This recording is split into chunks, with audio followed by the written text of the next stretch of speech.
Welcome, everyone.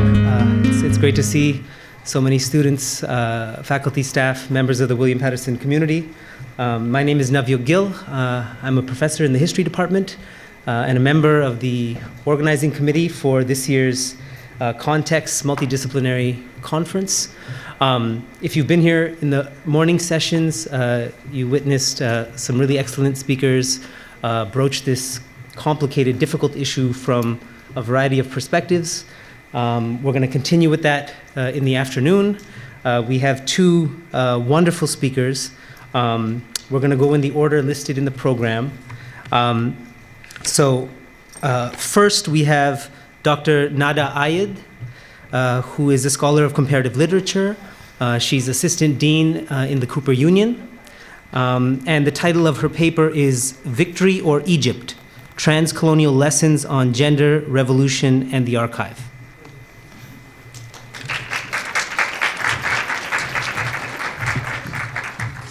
Hello, everyone. Hi. Thank you so much for that introduction. Thank you all for being here. I want to thank my interlocutors from earlier, and I want to thank Emma and Johanna for making this space for me and for my ideas. Let's begin. On December 19th of last year, Sudanese civilians took to their streets in revolt against their dictator, Omar al-Bashir.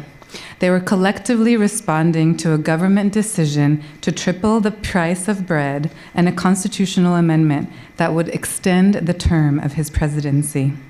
After 16 weeks of protesting the 30-year repressive rule, amid extreme violence against protesters, al-Bashir stepped down, and the leader of the Transitional Military Council announced that elections were planned in 9 months.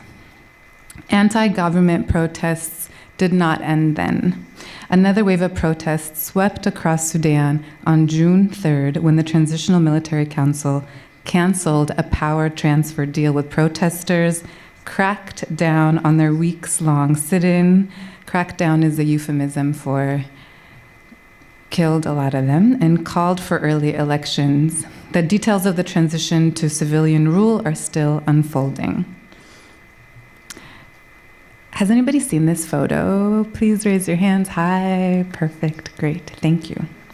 Amid this political turmoil, Ala Salah, a 22-year-old engineering and architecture student, was launched into fame on social media early on April 6, 2019, after clips went viral of her leading powerful protest chants against President Omar al-Bashir. Please, I would recommend that you go on YouTube and watch the protest chants that she leads and the songs that she sings. In the photo, Salah is wearing the traditional Sudanese tobe, standing on the rooftop of a white car with her index finger pointing to the sky. She's surrounded by a sea of protesters. From this vantage point, it looks like it's mostly women, but it's this too. Both of these are beautiful. Holding their cell phones up, directed at her. Usually, representations of women from this part of the world are inserted into predetermined discourses that shape their agency and their strategies of resistance. Historically, the global North has largely analyzed Arab women through Orientalist frameworks, inattentive to paradigms indigenous to their cultures. This has reduced the terms of analysis to a list of grievances: veiling, polygamy, clitoridectomy, virginity, forced marriages, among other things. Because of continued reliance on such representations, the Arab and Muslim world maintains its status as other. I want to briefly note, and this is really important, that the terms such as Arab world or the Muslim world, I can't see, are inadequate, thank you, since they eclipse the heterogeneous mixture of social classes, racial and ethnic groups, religious affiliations, nationalities, and rural, urban, and linguistic communities. So today I use the Arab or Middle East with conscious awareness of the fact that it is a problematic construction. Nothing figures more prominently in Orientalist discourse than a veiled woman. Edward Said's Orientalism argues that Orientalist productions from the West allows the West to to orient itself in a superior position to the East and to produce and disseminate knowledge from this orientation. Today, I would like to invite a reorientation. Instead of orienting Salah in relation to the Western gaze, let's orient her in relation to her own Sudanese history and in relation to her own neighboring countries, Egypt among them. More specifically, I'm calling for us to orient our understanding of her sartorial choices through a brief detailing of Sudanese women's own history of political activism. One of the prominent features of this image is her white dress, a tobe. Meaning bolt of cloth, its origins date back to the 18th century when prosperous merchants in Darfur clothed their wives and daughters in large swaths of fine imported linen, muslin, and silk as a sign of their wealth and prestige. Each new style of tobe was matched with a creative name. Chosen by male merchants and women customers, each name highlighted the desirability of the fabric or commemorated a current social or political movement. For example, a popular tobe name in the 1950s was called Khartoum at Night, which signaled the shifting of the capital city, Khartoum. At the turn of the 20th century, the city was abandoned, racked by warfare and famine. By the 1950s, it was a cosmopolitan hub, complete with universities, dance halls, and parks. It was during this time of Sudan's move to self-government in the 50s when Sudanese women's activism took root. The first attempt at formal organization for Sudanese women started in 1947, connecting Sudan with nationalist and feminist events around the Middle East and North Africa. One such formal organization was the Sudan Women's Union. Historian Marie Grace Brown writes, quote, 4 months after the Sudan Women's Union founding, a popular bi-weekly featured an extensive story on the union. Accompanying the article was a large illustration of a smiling woman carrying a lit torch in one hand and a book in the other, the image on the left here. Her tobe has the words, "The Union of Sudanese Women," inscribed upon it, and it's written here in Arabic. End quote.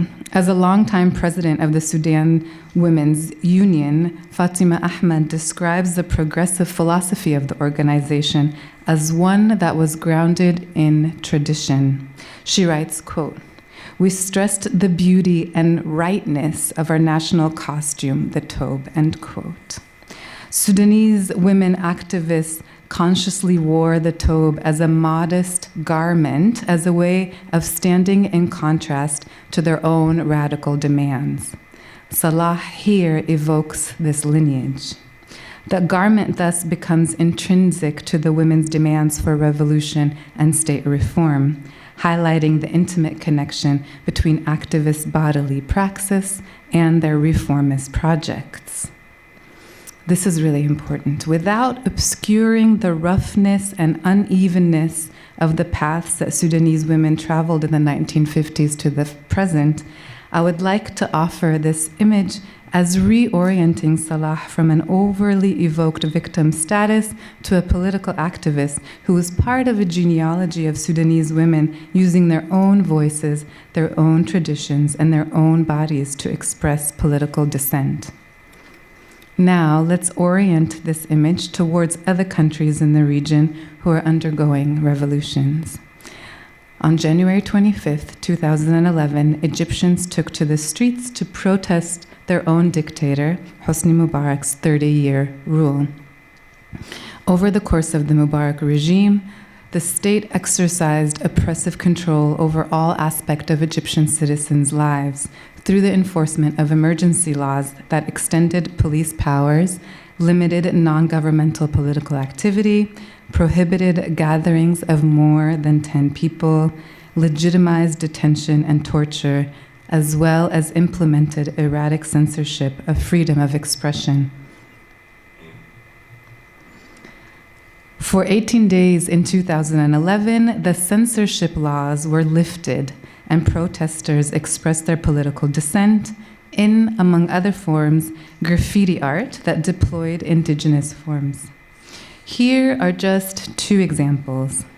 On the left, the stencil evokes the image of Nefertiti wearing a gas mask with the words, "Woman's voice is revolution," underneath, which echoes the same slogan sprawled on the walls in the Sudan 8 years later, just this past year. So you have Women's Voice is Revolution, and this is what is written here. This is part on the wall in Sudan, and it says Women's Voice is Revolution. So it's Arabic script, and it's the same exact words. Do you see the Sudanese women? Oh. So that's the Sudanese. So it's the same. It's saying the same thing. So Women's Voice is Revolution, and you have the Sudanese women, and then here is the same Women's Voice is Revolution, but you have Nefertiti. In the middle is the poster split in two. On the left is a colored image of, on the left of the same image is a colored image of King Tut, the most emblematic figure of ancient Egypt. On the other half of the image is a black and white stencil of a military guard with the words, "Visit Egypt, enjoy the regime," highlighting a key link otherwise buried in the tourist industry. Instead of ancient Egypt being a land of myth-making and magic, as it figures in the Western imaginary, it is seen for what it is, a despotic power upheld at the expense of the dignity, blood, and honor of the majority. I ask once again that we orient ourselves to Egyptians' relationship to their own antiquity. Starting in the 18th century, Westerners appropriated ancient Egyptians as distant ancestors of their own civilization. Ancient Egyptians thus became, quote, honorary Westerners. The Westerners created the field of Egyptology, the study of the language, culture, and civilization of ancient Egypt, without consulting the extensive Arabic language archives on the subject, which predictably led the discourse of Egyptology to take place only among European colonizers and administrators. Furthermore, in the 1870s, French and British officials excluded Egyptians from Egyptian archaeology, mirroring their exclusion from power in national affairs. So in Cairo, there would be French and British scholars learning about Egyptology, and Egyptians would not be allowed in the university. Thus, in this poster, this defiant satire and critique of the regime, likening current Egyptian military rule to ancient pharaonic rule that is bolstered by the tourist industry, Egyptian protesters reclaim their relationship to a discourse that has been historically used to legitimize Western power. At the end of the 18 days in 2011, Mubarak stepped down. However, a complex sequence of events transpired since the ousting of Mubarak, including the fraught process of writing a new constitution, electing legislative bodies and a president, the subsequent ousting of the newly elected president, and then a re-election of the Minister of Defense as president, who is in power now and exercises even more pharaonic power than the previous president. So if we think of revolution as not only an abrupt change in political discourse, it's also a repetition. The years since 2011 have seen many polarizing debates about the troubled path, or arguably even the complete failure of the revolution. And this is a big discussion about what does failure of revolution look like. Now, the protest art only exists in books and on certain internet platforms, and here's the book. So all the stuff with the censorship laws, all the graffiti that was all over the city has been is no longer there. But it exists in this book. When the protests in Sudan broke out earlier this year, Egyptians took to Twitter to support their Sudanese and Algerian counterparts using the hashtag #VictoryOrEgypt. Here's one example of one of thousands of tweets circulating with the hashtag, quote, "Our comfort will be in the success of Sudan and dear Algeria's revolutions. At least we did not fail in vain. Hashtag Victory or Egypt." In Arabic, it is Imma Nasr wa Imma Masr, which rhymes and it sounds better than Victory or Egypt, but Victory or Egypt. What's really interesting in these translations, a lot of people are not actually translating the hashtag, which I think actually does a big disservice in thinking of the solidarity. I hope this enables a rethinking of people's positioning vis-a-vis their own archives and each other in the time of political dissent and revolution, an insistence on constantly questioning our orientation. We must look to unexpected or understudied places to understand each country's respective relationship to historical, transcolonial, and national belonging. I vow in my work and in my day-to-day life to continue to decenter knowledges that maintain hierarchized understandings of the West and the East. And I hope you might join me. Thank you.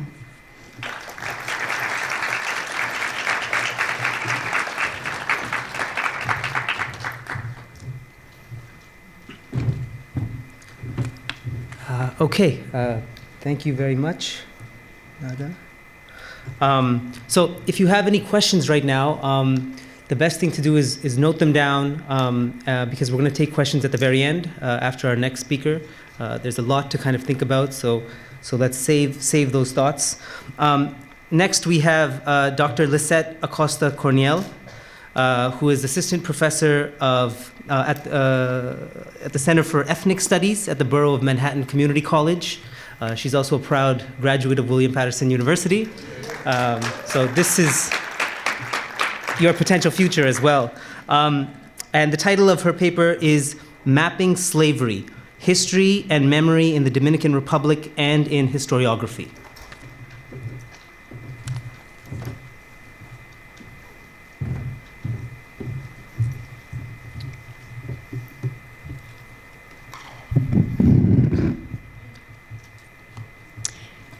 Hang with me. I know this is the last presentation, and perhaps some of you were here this morning.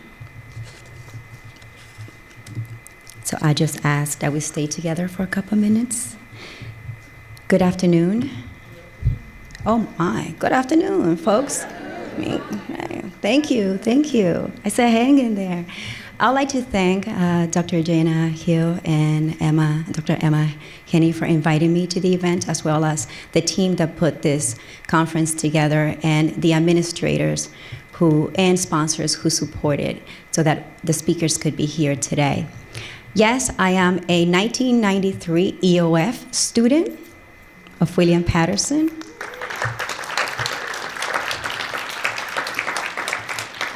BA 98 and MA 05.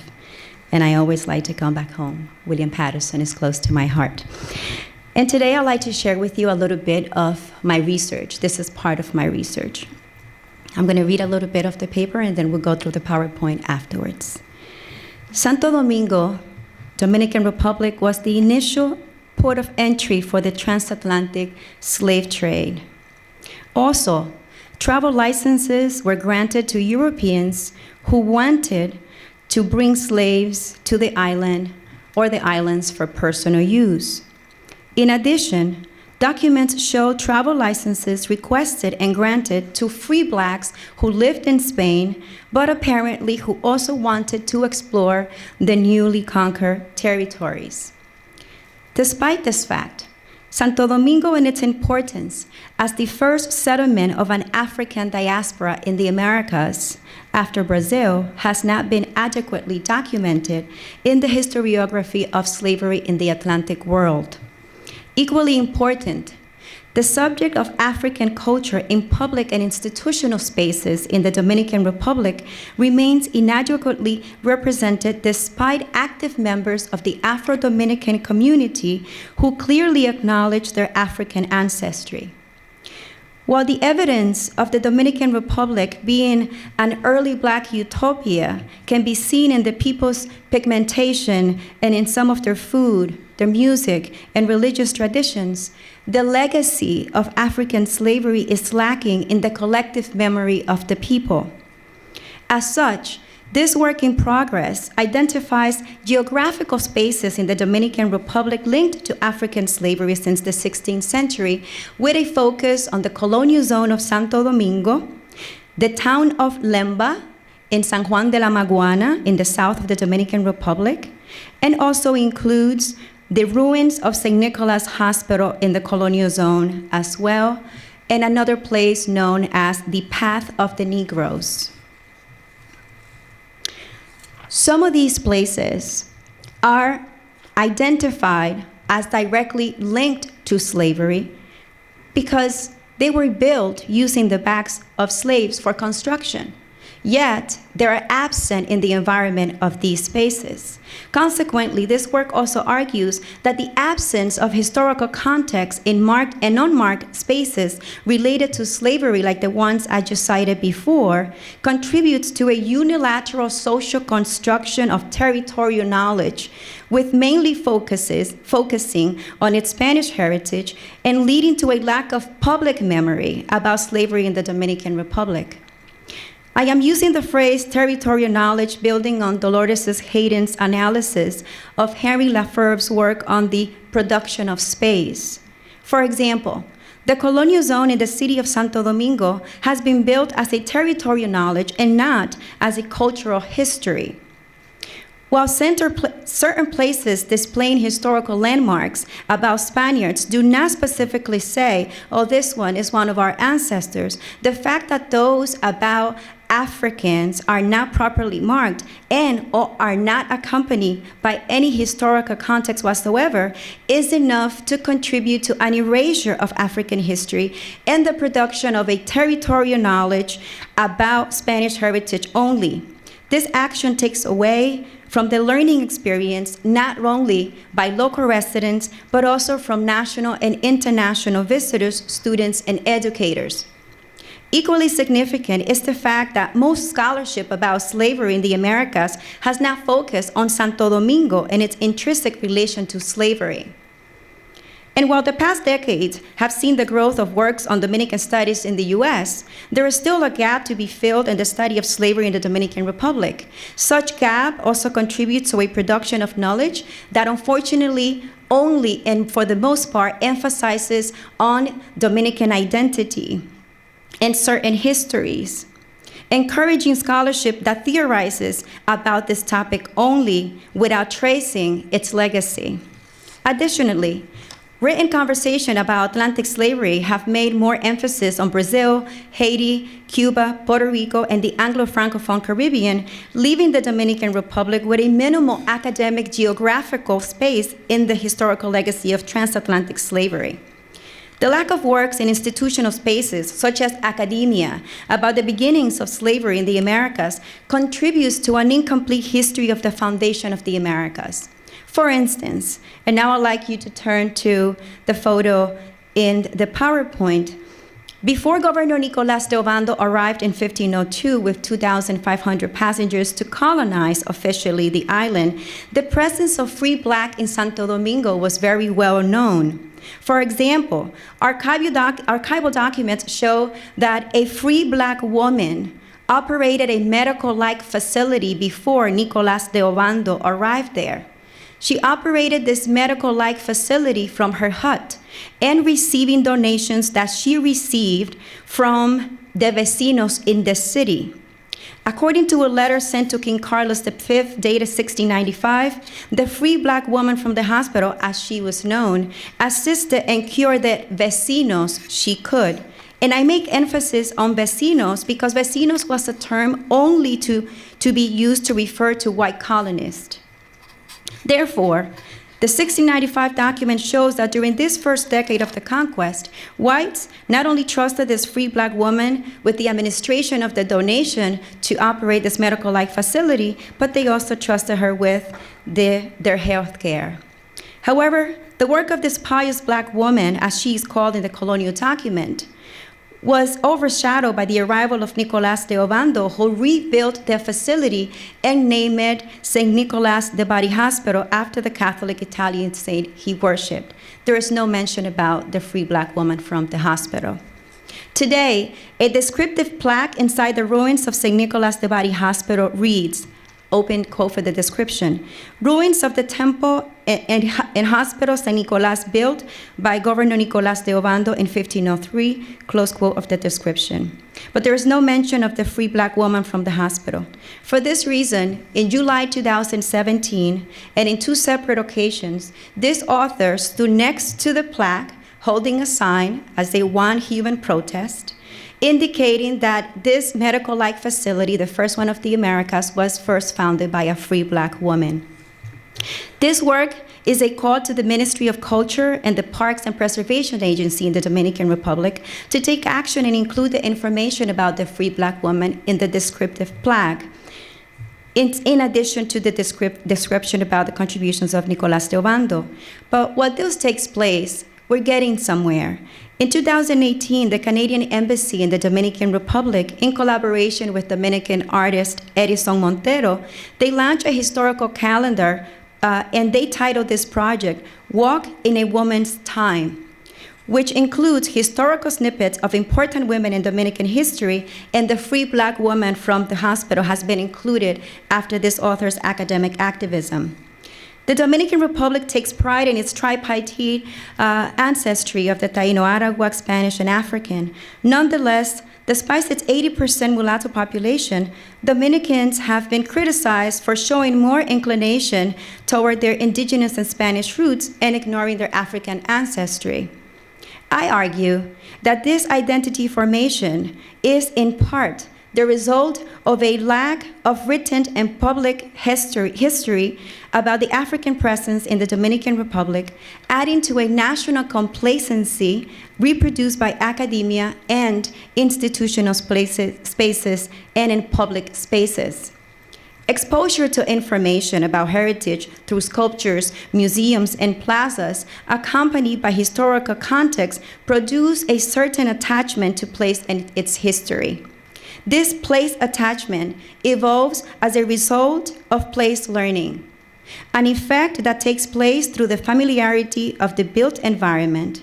This familiarity cannot happen if our senses are not exposed to a particular place and all things that could be learned through our senses. Senses create memory, and they also produce and create knowledge.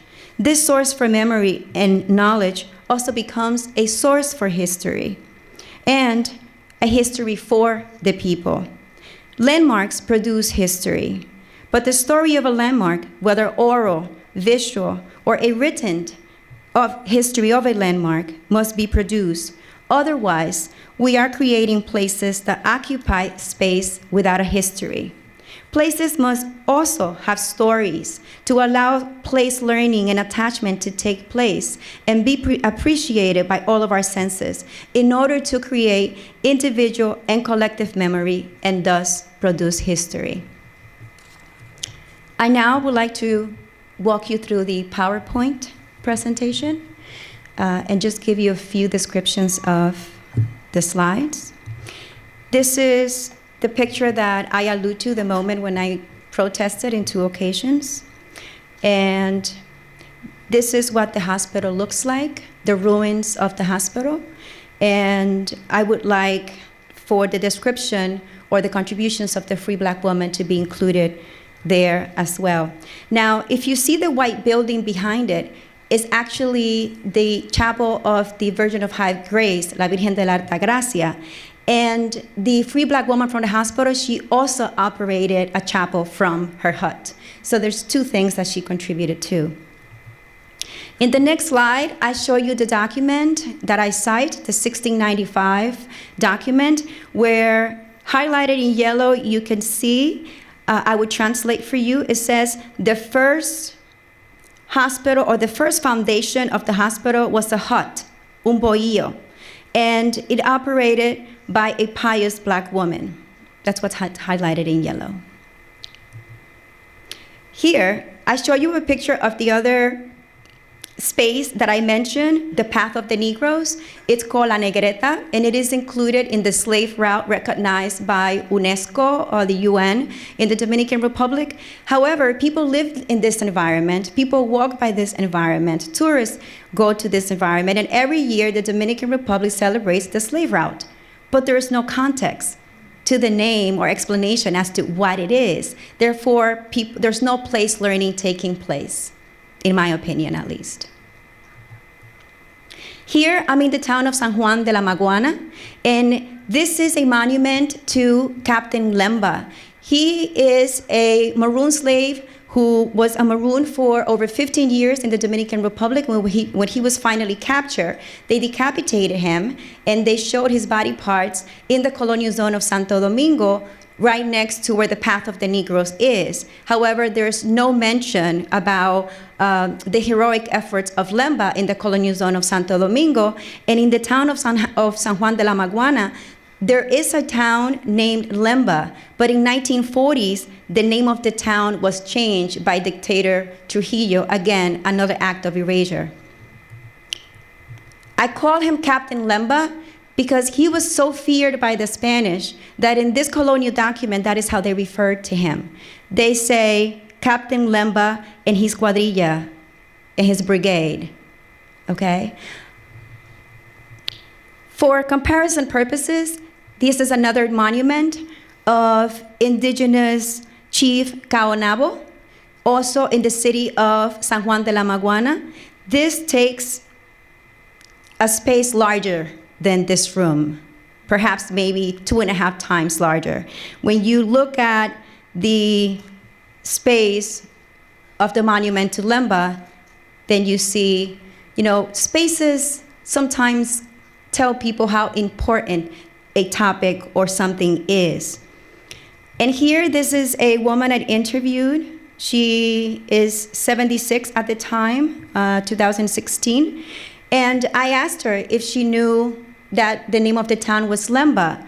But she says the name of the town is Sosa, which is short for the new name given, José Antonio Mateo de la Rosa, after dictator Trujillo in 1943. So people have forgotten that, or are beginning to forget that the original town name of the town is Limba. Now, contrary to how things about Africans are described in the Dominican Republic, here is a plaza for Vice Queen of the Indies, and not only does she have the statue, but she also has the plaque, and everything is explained, everything that she owned, Doña María de Toledo, how long she was in the island, things that she did, in comparison to the names of the events or places that are related to African ancestry. And here is a list of slave trade databases that I include, simply because we have gotten very far in terms of documenting slavery in the Atlantic world, but slavery in 16th century Santo Domingo, not Saint-Domingue, is still lacking. And the slave trade databases do not include as much information as they should about 16th century slave auctions in Santo Domingo, what is today the Dominican Republic. To support the argument, here is a list of books. We have checked over 165 books about Atlantic slavery who either don't mention Santo Domingo or they just simply say Hispaniola and do not focus or touch on slavery at all. And for those who still have doubts about the presence of slaves in Santo Domingo, this is a timeline that I created for the slave trade database, First Blacks in the Americas, for the CUNY Dominican Studies Institute, and everything that is orange is related to enslaved or blacks. This is a photo of the website that I just cited, First Blacks in the Americas, which is housed at the CUNY Dominican Studies Institute at City College of New York. And I'd like to end to prove a point, with this story about Elena. Elena was an enslaved woman in 1794. She ran away every now and then, or every other night, as the document says, to be with the master whom she wanted to be owned by. The master would return her because if he kept her, he could be fined, and he didn't want that to happen. Now, when you bought a slave, the things that were wrong with them, the defects, had to be marked.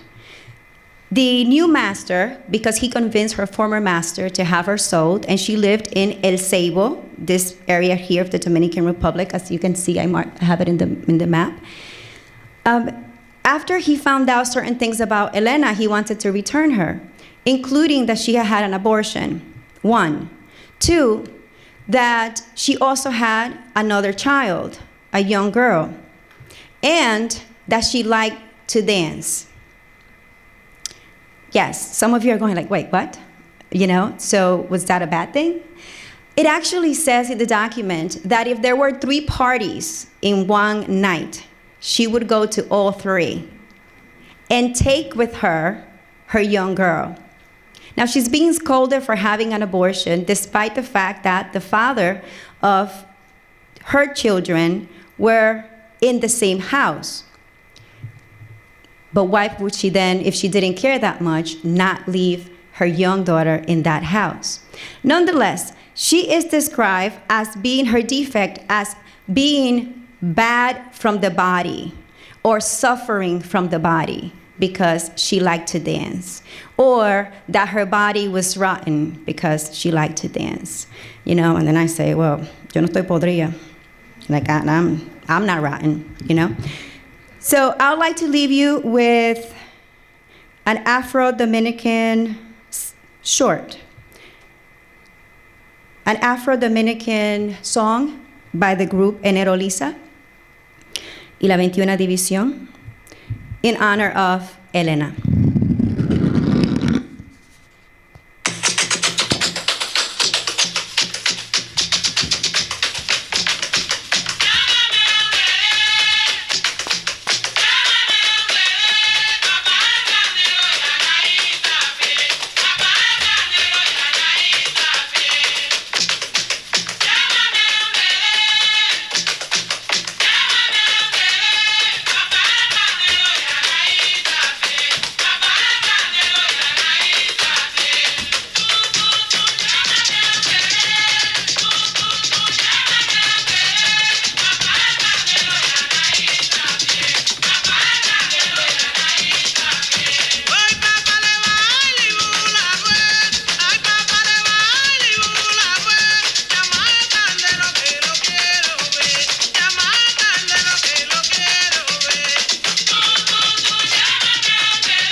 Thank you.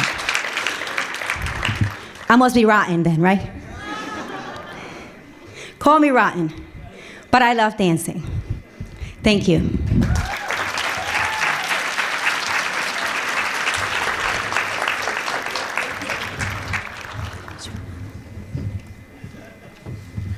Okay.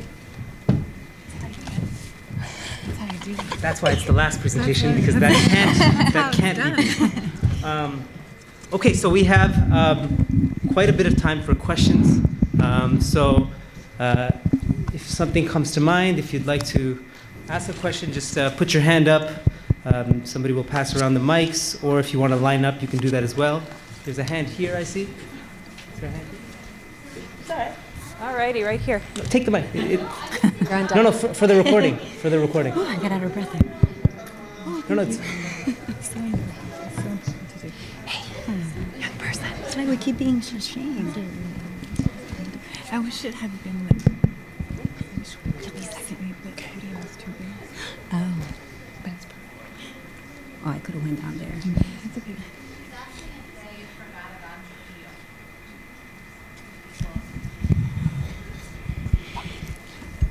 She's asking if the people in the Dominican Republic have forgotten about Trujillo. No, they have not.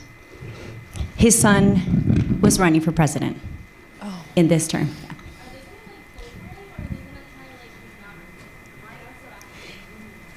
She's saying, are they going to vote for him? He has followers, like everyone. Mm-hmm. You know, I have a friend of mine who says everyone has their public. Mm-hmm. Everyone has followers. So there are people who sympathize. Yes. Over there. Hello? Hello? My question's for Dr. Ayad. Can you expand on the elements of a failed revolution?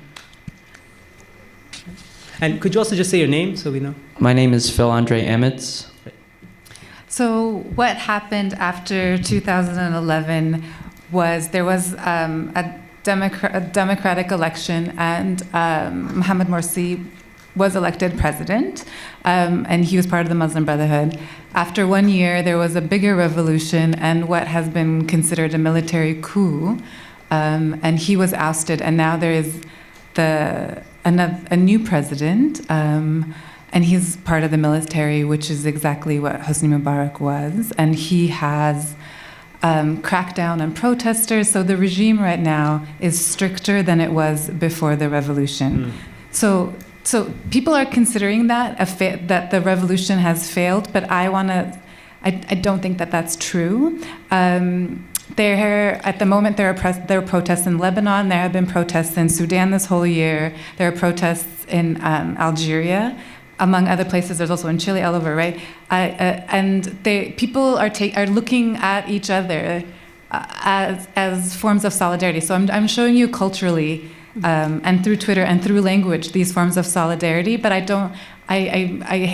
think very few things are failures. But they're considered failures because the state is now censoring. I feel like I'm being censored. The state, it went back to military rule, but I think that there are kind of germs of a revolution always. I see. Thank you. Do you think it's failed? I was actually, I researched really quick, and as long as the information still survives and it keeps going forward, the revolution hasn't failed. I think Sudan's a very good example of a revolution that carries on the ideals, and especially with like Muslim women. So going forward, yeah, no. Thank you. Other questions? Oh, is there somebody there? Do I speak? Oh, okay. Hi, my name is Stamati, and my question is, would you agree that racism, sexism, and slavery all have a direct connection to narcissism? Are you asking both of us? Yes. Can you define narcissism? Well, there's so many parts of it. Hate, thinking you're better than someone else, taking advantage of people. Those are all, facets of slavery and sexism and racism. And your question is, do they contribute to each other? Do they have a direct connection? Or are they the result of narcissism? That's really hard. I don't think that they're the result.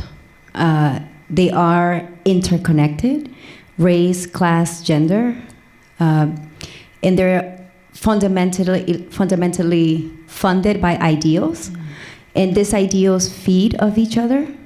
If you're a narcissist, someone who hates, sometimes it's like when I tell someone who is a social justice advocate for LGBTQ rights, but then they're racist. So are you really someone who is a social justice advocate and not see the intersectionality in these issues and in people? Because if you're going to advocate, you have to be an advocate who is inclusive, not someone who is exclusive. So to go back to your original question of, are they the result of narcissism? If you are a hateful person, then yes.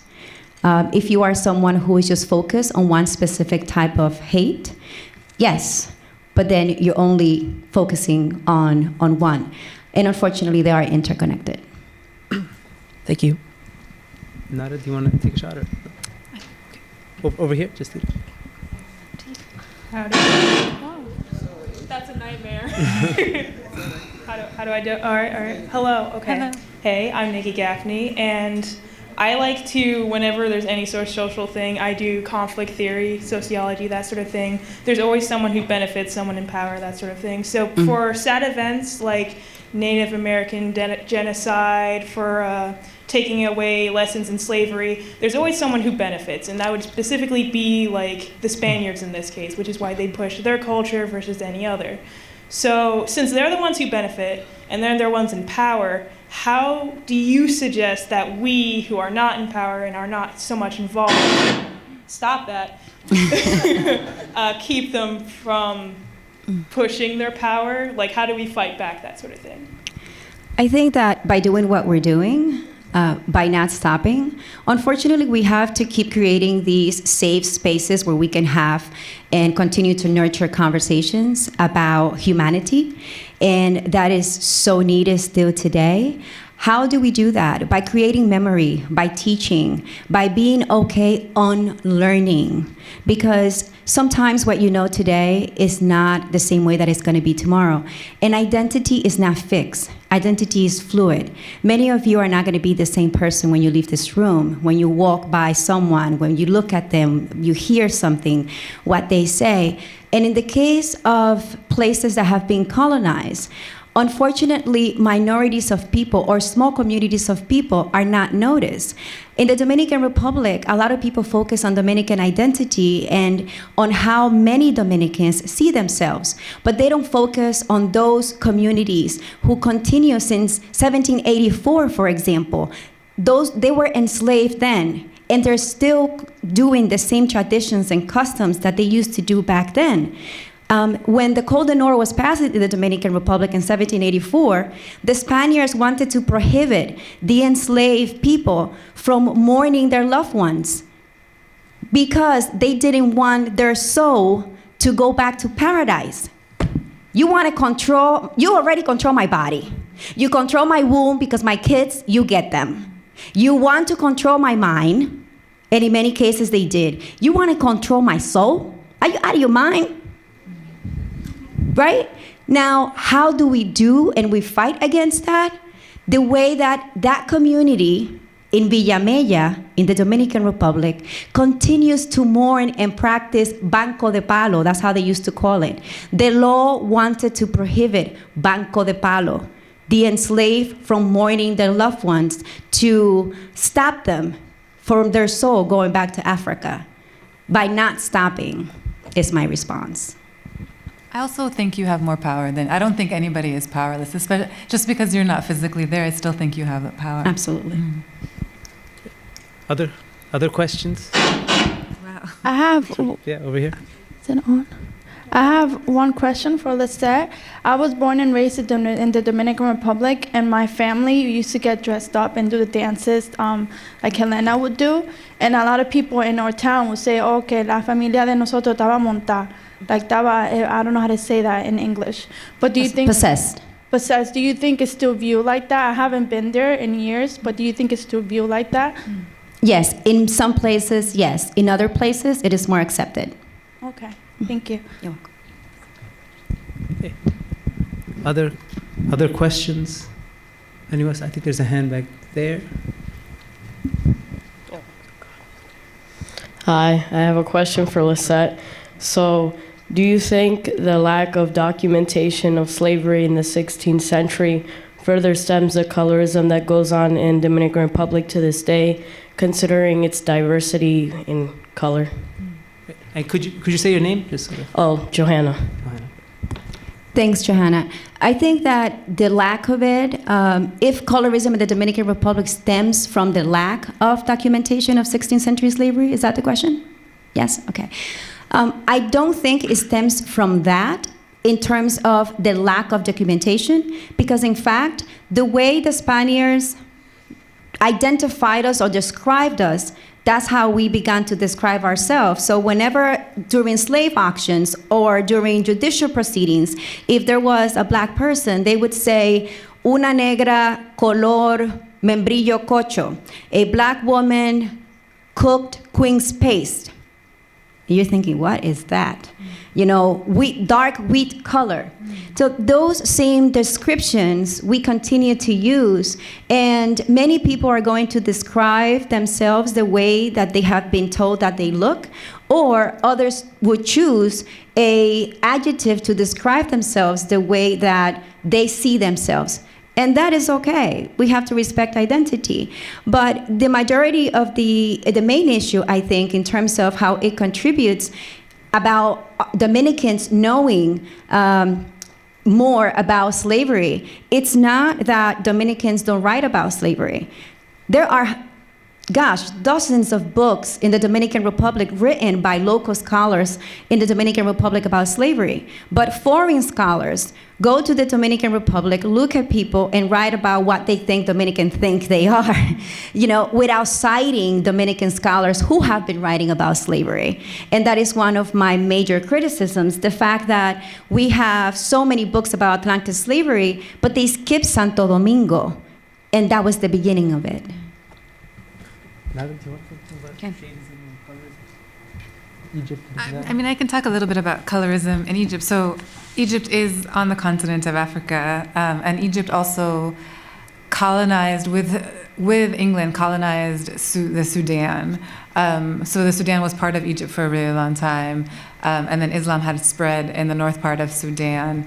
And there's very much kind of a discourse of Egypt not being part of Africa, and that very much mirrors colonial understandings of ancient Egypt being this kind of construction of ancient Egypt as the beginning of Western civilization, then gets replicated when people think, oh, Egypt is somehow not African. And that very much falls on racial lines. That's why part of the work that I think is so important for me to do is is very much to center Egypt in Africa, because Egypt is in Africa, and then to put it in conversation with the Sudan and other countries in Africa. I hate saying sub-Saharan, because sub-Saharan is only in relation to Europe. Other questions? We're here. Yeah. My name's Hunter. Hi, Hunter. Hi. I was going to ask if other nation governments are taking any action in the last 10 years, either verbal or direct. For both of you, sorry.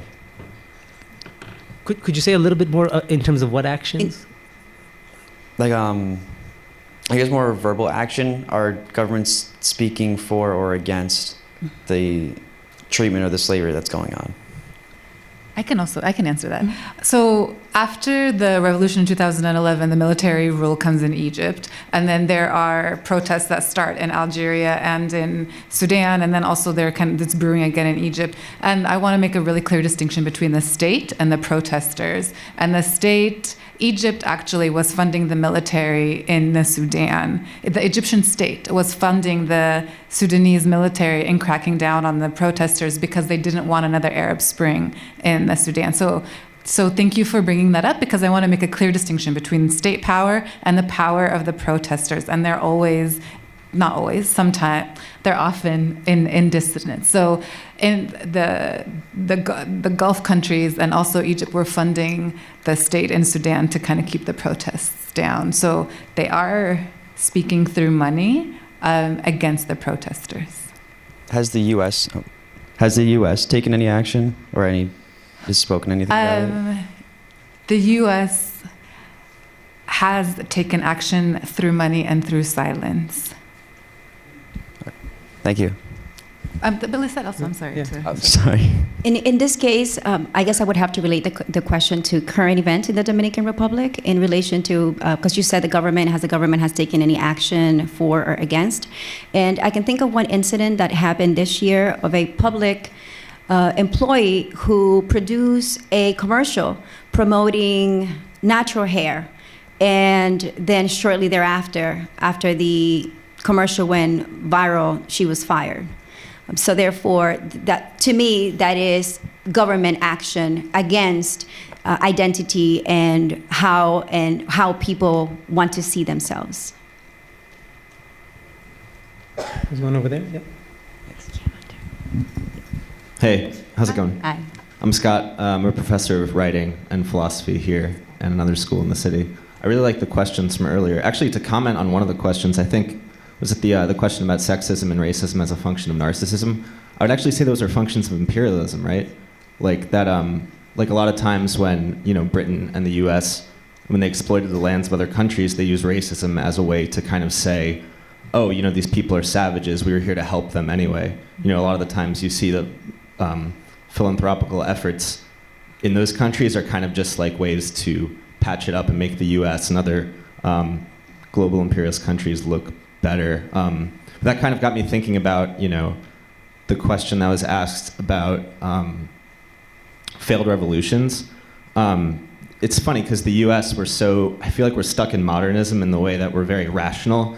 So you're very rarely going to see, a revolution happen like on the level of the streets. And I think the biggest revolutionary figure we've seen recently has been Bernie Sanders. And in 2016, we saw him kind of get pushed aside by the Democrats, and they ran Hillary, who lost. And I kind of feel like that's sort of happening again with the liberal media foisting Elizabeth Warren to the front when Bernie's policies are what she's running on. And I feel like the media blackout of her is kind of doing the same function as kind of quelling this revolution. I was curious what you guys think of that, because that's the best way I can, look what you guys presented and bring it back to something we can kind of see in our country. Well, to relate it to the question earlier in terms of failed revolution, clearly, and like I mentioned before, everyone has sympathizers. We just have to see what the vote is going to be. And I actually give my students, it's the only extra credit that I give, and it is if they vote. They have to vote, they have to register to vote, and if they cannot register to vote, they can get 3 people to vote, or if they cannot register to vote, they have to do a quick Google search and tell us something about 3 any running or elected officials that they pick and discuss 3 of their main political platforms. And then we have a conversation about that. One student raised his hand and he said, do I get extra credit? Do I get the extra credit even if I voted for our current president? And then I said, of course you do. The point is that you vote and that we have a conversation. Mm-hmm. And they understand it, we talk about it, because that's what you have to do. So in terms of the failed revolution, as you said before, beautifully, if there's still a conversation, I don't think it has failed. Do you want to add to that? Well, I mean, I can talk about voting. So after 30 years of Mubarak's dictatorship, Egyptians voted for the first time. And the way that, and the president that was elected democratically in kind of the American sense of the word, was democratically elected and ended up being a dictator. And the way that he was democratically elected is, Egypt is a very, very poor country. And what happened was that he would go to villages and give people sugar and flour and oil and ask them to vote. And they did.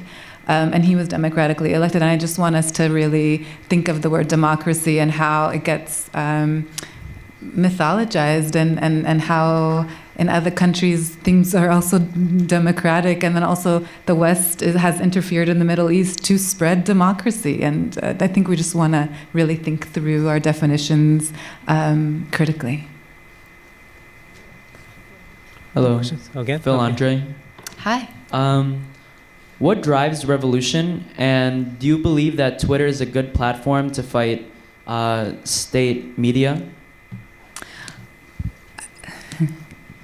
Injustice and hunger and lack of dignity. So initially in 2011, and I'll speak specifically about Egypt, although it started in Tunis, a lot of the kind of first-person accounts from people were, aren't you scared to go out in the street because you'll get tortured, the police will come after you, you'll go in prison. And a lot of people were saying, I'm already dead, it doesn't matter. It's a state of personhood that is very, very hard to understand for us living in this country.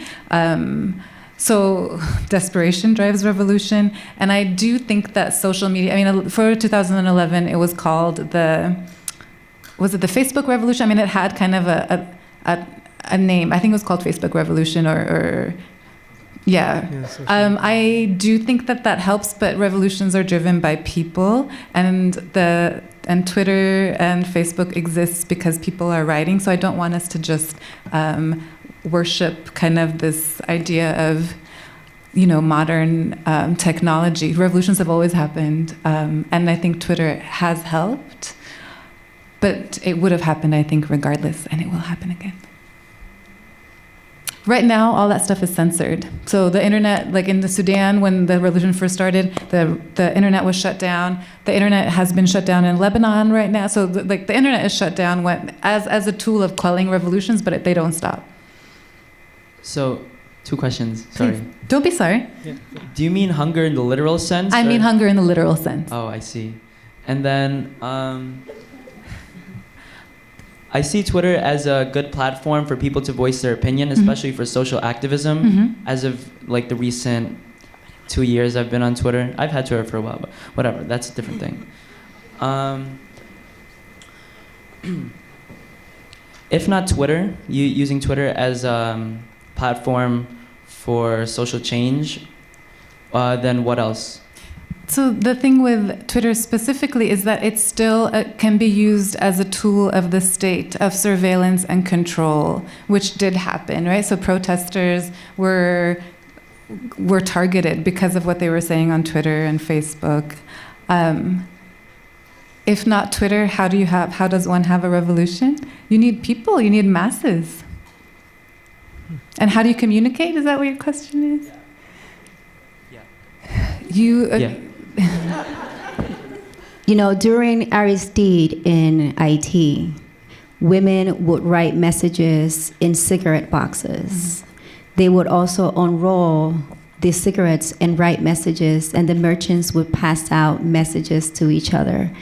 There are other places where women would carry mail hemmed in their skirts and their pants. So how do you communicate? You figure it out. You know, and when you said hunger in the literal sense, yes. You know, you need water, you need food, you need certain basic needs in order to survive. When you don't have that, then that it becomes your passion. In 1950s, and during the Algerian War of Independence against French colonial rule, women would go from one rooftop to the next in these domestic women's spaces to gather nationalists, to gather revolutionaries. It's literally going from door to door, and women had access to other women communities, and they kicked out colonialism. Colonialism has worked without Twitter. I mean, at the end of decolonization worked without Twitter. The French are not in Algeria. The British are no longer in Egypt. I think we got time for about one or two more. There's a hand back there, and then over here. Hi, I'm Sunny Solomon. You guys are both dealing with topics that really delve into, like, you know, it's all human versus human. And I'm sure you've seen extents of that cruelty and the kindness that people have within them. Do you think that we as a species lean towards one or the other? Are humans inherently cruel, or do we want to help each other? Both. Both things still happening. I don't think humans are cruel. I think there's a very small amount of people who wield power in a very strong way. But just by proof of these revolutions, I think people are really kind. I think that there's the good, the bad, and the ugly. Yeah. You know. And then right here, the last one. Okay, I got it. So my name is John. Earlier, Dr. Ayad answered a question about the U.S.'s involvement or lack thereof in Egypt. And I just wanted to ask, if you were to find a slot for that in United States policy, what would you like our involvement to be, if you could figure that out? To stop the militarization of the government, and it's about aid, right? To stop funding these military states. Okay. Yeah. So with that, I think. That's the end. That was a really good end. Yeah. Thank you all. Wonderful. Thank you to for see being all. a great Please audience. Give our speakers a round of applause.